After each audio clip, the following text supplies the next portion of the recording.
Big Brother, mainstream media, government cover-ups. You want answers? Well, so does he. Live from Austin, Texas, broadcasting worldwide, it's Alex Jones.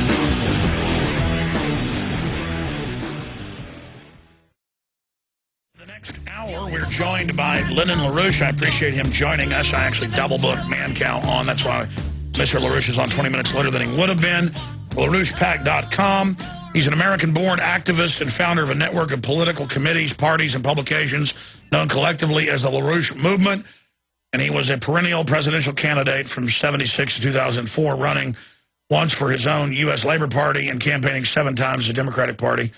LaRouchePAC.com. He's been called a right-winger by the left, a left-winger by the right. His work, of course, has been called by former heads of the National Security Council and others as, quote, the best private intelligence network out there. I don't say I agree with all of their solutions, perhaps because I don't grasp it all, but I know their historical analysis is spot on. This is a short segment.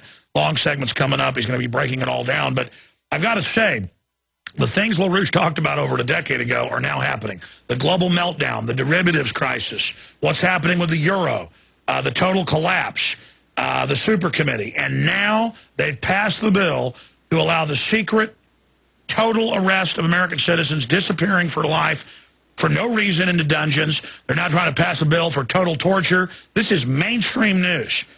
And again, it's one thing to pass it, another thing to implement it.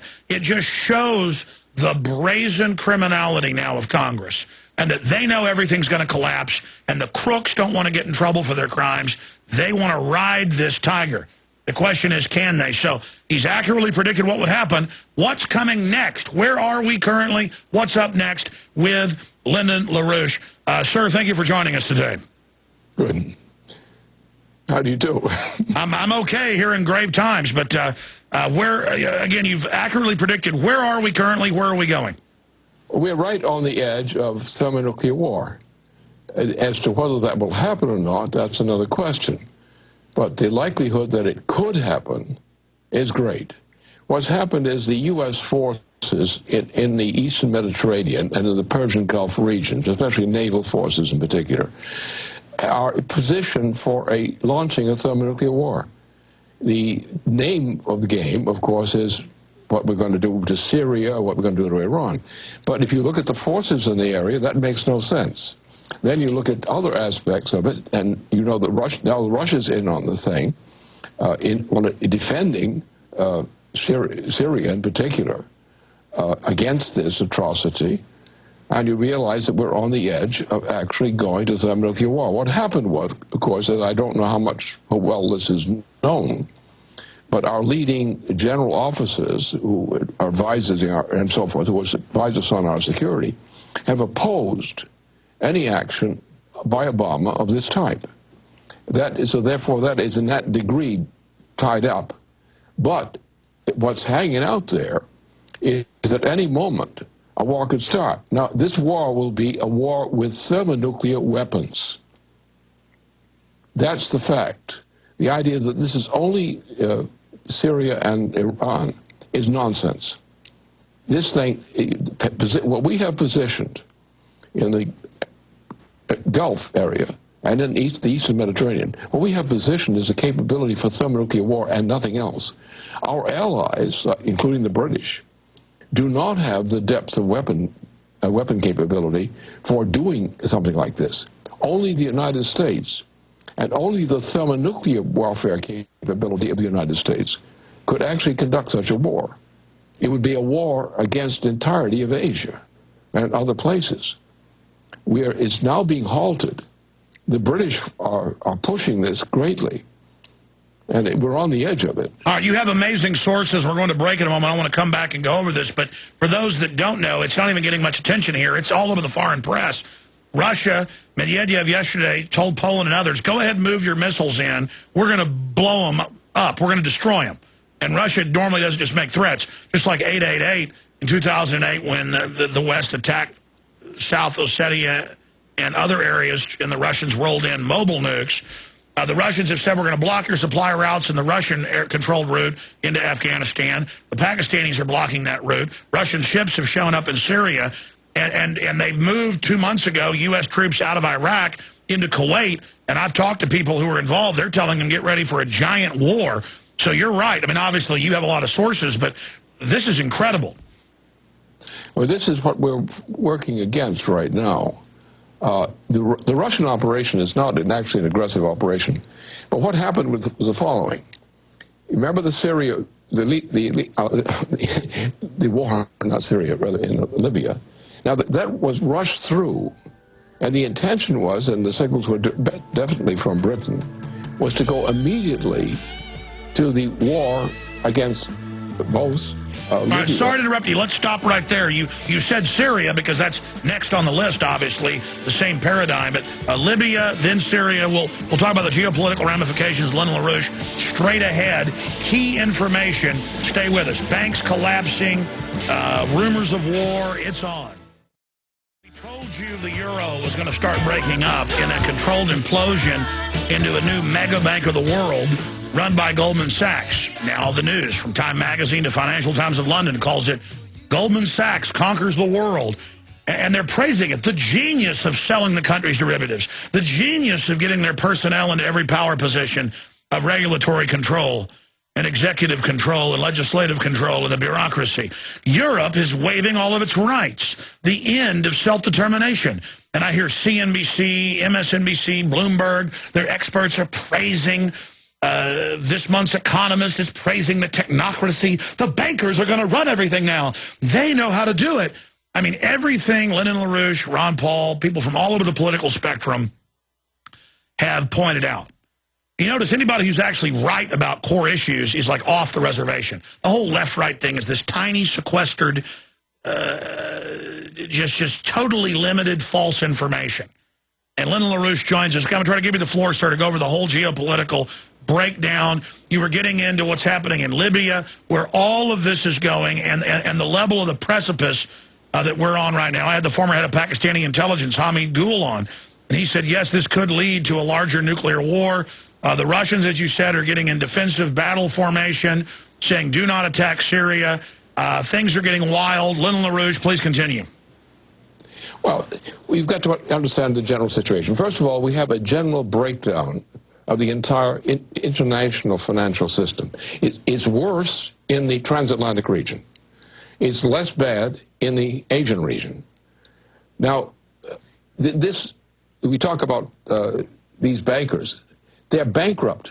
We're in now in the worst hyperinflation in world history right now. These bankers don't have anything. If you tried to redeem any of the claims they think they have less than nothing.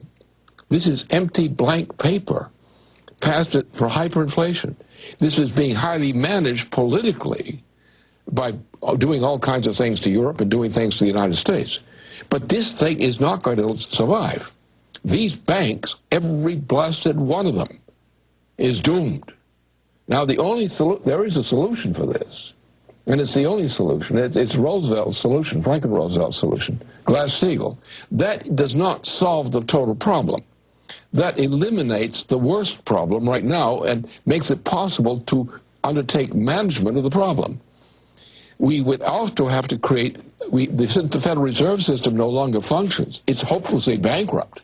It could never be paid up. This thing will never be paid off. It's doomed. So therefore, we're going back to the old classify this thing as commercial paper that is not backed by anything. It's speculative paper. And therefore, just put it out on its own and let the people try to collect the money. There's nothing there. We have to save a part of our financial system, our commercial banking system. That's with Glass-Steagall. But that's not enough money to start a recovery. And we need now an actual physical recovery because our people are going to start dying massively. You look at the food supply for the United States going into the months ahead. Think about March and April at the present rate.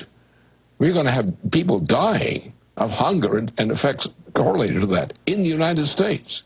So therefore, we need an immediate reform We understand, I do, and I guess some other people as well do.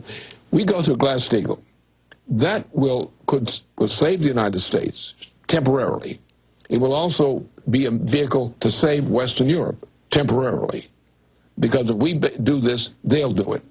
But the other thing we have to do is we have to go back, since we don't have a Federal Reserve System anymore, it's bankrupt, it's hopelessly bankrupt. We therefore have to go back to Hamilton's original policy, which was U.S. constitutional policy. We go back to a credit system, not to a banking system, not to a money system. Under a credit system, the federal government can authorize a federal debt for specific purposes. Some of these things will be government projects, totally government projects, like the Tennessee Valley Authority was a project. NWAPA is a project of the same nature, but a much bigger one. You have transportation systems we need, all kinds of things we need, which the federal government is going to have to finance. And it has to be financed on good management. But then there are other things we can do.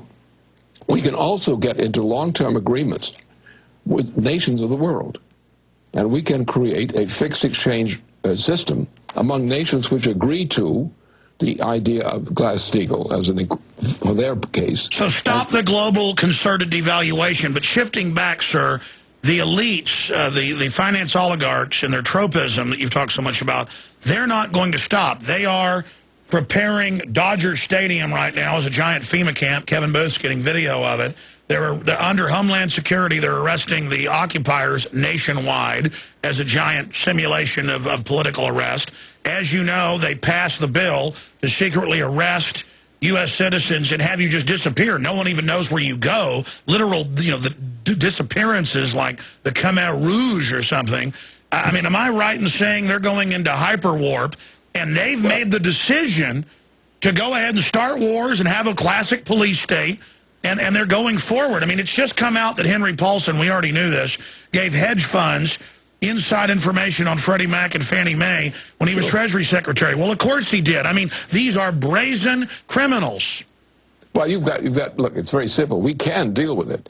If the American people have the guts to do so, and the temperament and their direction is strong right now, as you probably know, that if you move this president, Obama, out of office, on the basis of his charge that he's insane, that's under the 25th Amendment, Section 4.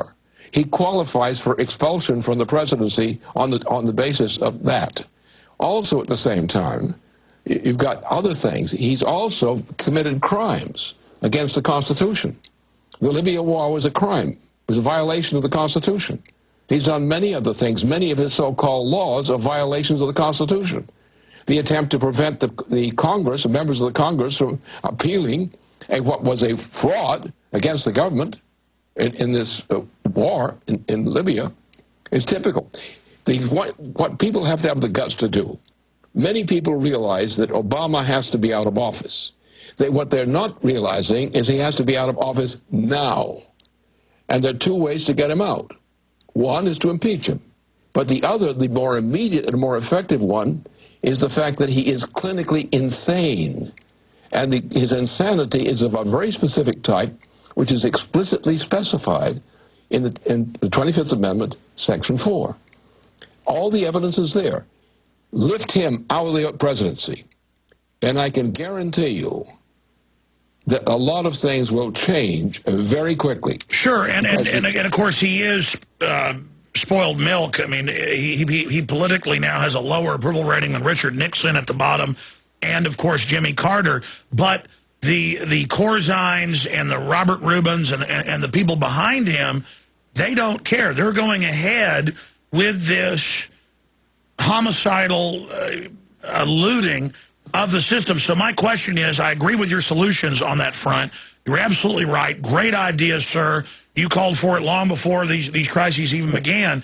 What I'm saying is they don't appear to be stopping. They don't care. It's like Corzine making a 40-to-1 bet on Euro bonds and then stealing his account holders' private money. It's admitted to be illegal. The head of the CFTC's invested with him and just says, we're going to allow it. I mean, they're entering a psycho land. Will they be allowed to just steal and destroy everything is my question. I mean, what does MF Global... You got one vulnerability. It's come to one point. Right now, A few people with the guts in the world can sink the whole thing immediately, and there are solutions.